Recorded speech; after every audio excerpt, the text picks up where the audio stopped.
Here we go with spring inspired DIYs. Here's my first one for this year, a cute little rabbit tunnel card. Let me show you how I made it. So I just got some watercolour paper, just A4, and then 3 by 2.5 I measured with a ruler, and I cut out 5 squares, or not quite square, 5 of this size.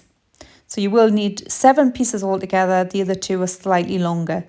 So cut 5 out of the 2.5 by 3, and then 2 of 4.5 by 2.5. So you probably will need 2 pieces of paper to get all that out of. It's quite hard to, you could probably cut it with scissors, to be fair. So with the long pieces, these are going to be the sides of the card. Just mark 1/2 inches going along, and then you can just use your ruler to just cut them. Don't worry too much about scoring it and it going right through, because it's really thick, this paper. It's great.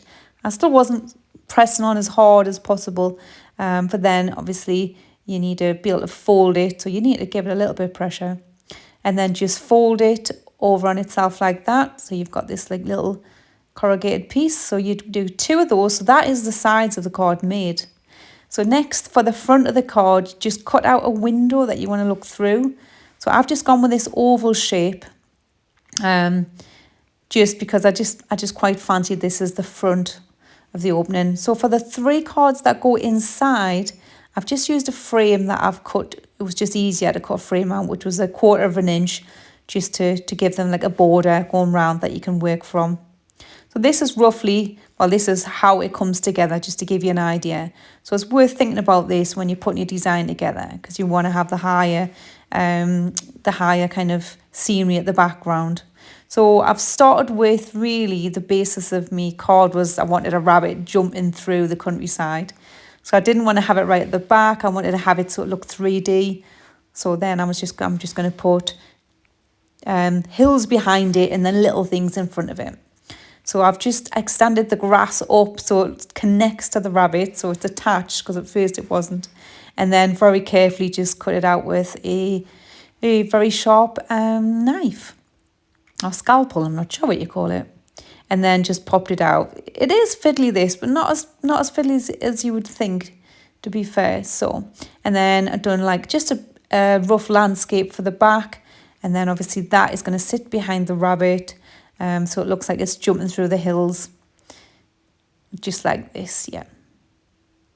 And then, so for the front section, I'm just going to keep this more low down and just draw some little bluebells and some grass.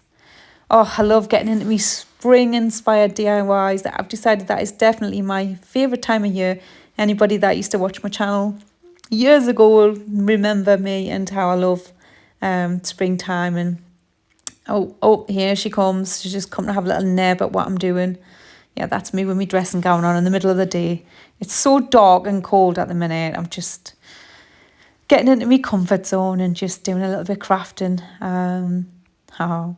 So yep, this is oh, she wants to go out, sorry.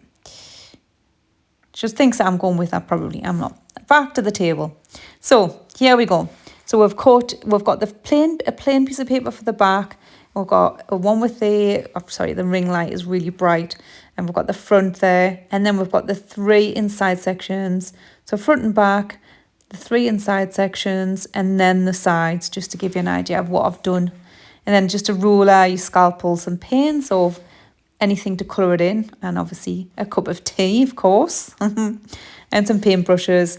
Now, honestly, I'm not just making this up. I've never painted anything before other than walls and woodwork. I've never painted anything crafty ever. I've always avoided it. I've always just, I don't know, just felt like it's not my thing. So this was quite interesting. So for Christmas, I bought myself this little watercolour kit. So it's got like the little blocks of paint there, and then it's got the tubes. So I suppose I've just kind of used it like a bit like a felt tip pen, like use the brush, just a bit trickier. I played around a little bit by adding bits of water, and it was really useful to help like shade it. So I was quite happy the way that back piece came out, the one I've just done there with the landscapes. So then I've just tried to just use a few little techniques of just dabbing and using slightly different shades, and it's quite good to just play around with it, I suppose, just to see how yeah, I mean, I'll probably use it again. I feel more confident now. I've done my first little DIY with paints, and I've just used a little pencil there just to do little details. So then I'm just finally doing the front. I have used a Sharpie just to do a little pattern on the front. I just felt like, oh, it could have just gone wrong too easy if I tried to paint those lines on. And then I just painted the sides. I know a lot of people don't paint the sides when they do these cards. I just wanted to. I didn't want to look in the card and then it not have colour on the sides. So I've just shown you the Prit I used. This Prit stick is so good. Those big ones are good as well, but this was already open. I've used cheaper glue sticks before, and they're just not as good as these branded ones. So when you're putting your first piece on, like your back piece, which obviously I've just done with a little bit of scenery there, sorry, I kind of rushed over that. Just get the sides, so before you paint your sides as well, just line them up like that so you've got the card sitting in the flat bit at the back. I think it's just easier. And then I've just got a bit of scrap paper here to glue so the glue doesn't go on the table, although I'm going to keep that because that's actually a nice little template, that jumping rabbit. Oops. I'm just going to use this instead. I could have just used my cutting mat. Yeah, a cutting mat essential really when you're cutting out with a scalpel, or you could use a chopping board or something, but the cutting mat is just easier because it's flexible and it doesn't wobble or move about. So with the back piece of the design, you just gluing it in to the back section there. And then the other side. I wasn't quite sure whether to glue all one side on first, then the other side of panel, or I've ended up going with just one at a time. So let me just take this opportunity to say thank you for watching my video so far. I've not done videos for a long time, and I'm just a little bit out of me. What's the word? I don't know. Just need to kind of get back into it. I generally am not the best at narrating a video or editing a video. I generally just go with it and don't spend too much time perfecting things because it just takes away the joy for me. So thank you if you're still watching my video, and please give me a thumbs up, comment, I like the video. My plan is to post a new video every Sunday, so like Sunday afternoon, UK time.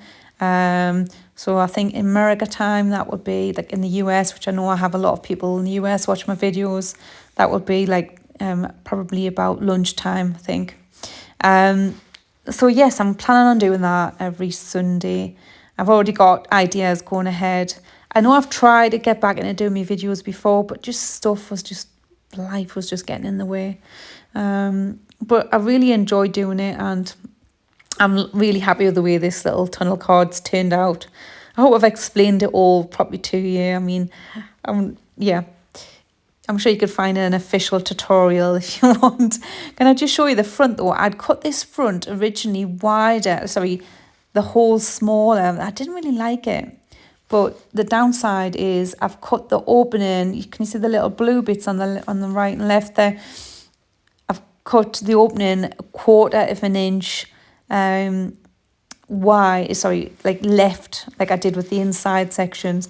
But it turned out okay because I've just touched it up with green paint. So the front, them blue bits, those bits look fine now. They look like they're blending with the scenery. So yeah, what I'm trying to say is I made the border smaller originally, and then I took it to just the same as what I'd made the borders going in that were inside, which was just 1/4 of an inch. Anyway, that is finished, and I love how it just folds flat. I was going to make a little envelope, but I decided just to like keep this for decor in the kitchen, so I didn't. So here she is again. What's she after this time? She's just so cute. She just likes to see what I've been doing. She just likes to have a little nib. So I'm going to put this in the kitchen to brighten up one little area. I'm trying to just zoom in and give you a good effect to see how how cool it looks. So I just got some daffodils, just put them in a latte glass. I'm sure my daughter won't mind because she's moved out now and she didn't take this with her. So, and then I've just put some lights on around my window, and I'm putting these on every day because it's so gloomy. It's so dark outside. I'm literally having to put lights on. So my little card is going to sit here and amongst me lovely plants. I'm just putting on this old candle I've got, which I just kept, used candle I should say. I've got my little rabbit there, excuse me, my daffodils, and all my lovely plants. I might do something with that black plant pot. It looks a bit bare. And then just sitting that on there. So it's away from the dishes and it's not going to get splashed with water. Yeah, look how gloomy it is outside.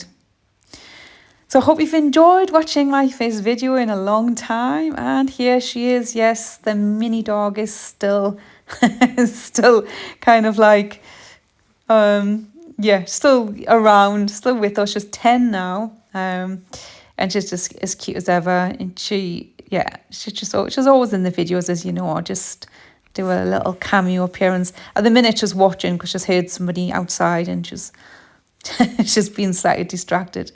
So thank you so much for watching my video. I've really enjoyed making it. Please subscribe and join me next Sunday for another DIY.